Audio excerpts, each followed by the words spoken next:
Few cars have come to define a brand quite like the original Mercedes-Benz C63 AMG.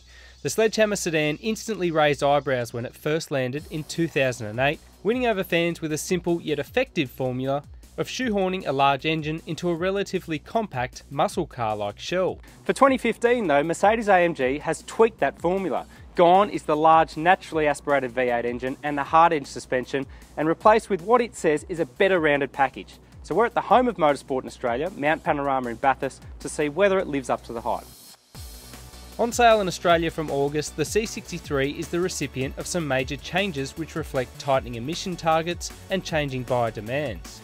Chief among those is a new 4-litre twin-turbocharged V8 that raises outputs to a supercar like 375 kilowatts of power and 700 newton meters of torque, adjustable engine mounts which stiffen in sportier driving, adaptive suspension, a limited slip diff and powerful brakes are also standard inclusions in a package that looks and means business. But what's equally impressive about this car is that it manages to do all of that stuff while still being a very, very compliant road car, and that's where the old 63 used to struggle a bit. It was very raw and hard edged, particularly in its ride, but happy to say a lot of that has been ironed out now. You've got a very nice everyday road car. Of course, this is based on the everyday C-Class, which of course was a great thing on its own.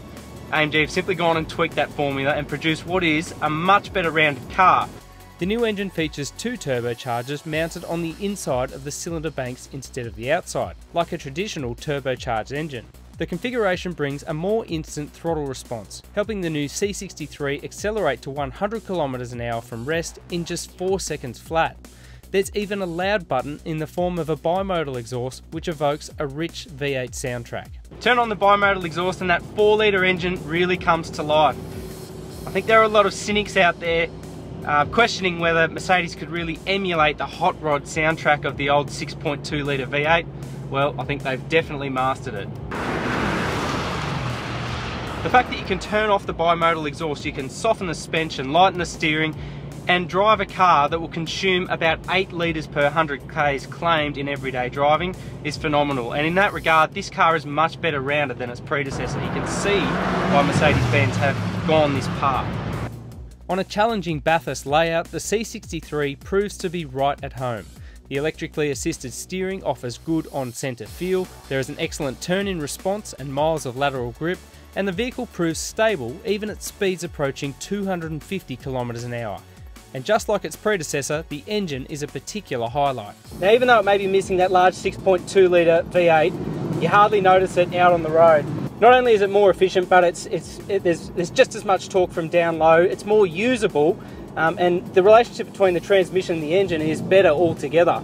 Same goes for the rest of the car. It's much more forgiving than the old 63, particularly the 507 edition. The steering works really well, you've got quite good lateral grip, and around a circuit like Mount Panorama you can begin to explore the limits of this car. It is a really well-resolved machine, and I think it definitely lives up to the hallmarks of the legend. It is bound to be a terrific car. The C63 will be in hot demand like its predecessor too, with 300 Australian buyers lined up before the vehicle even goes on sale in August. Vindication that the latest AMG muscle car truly lives up to the hype.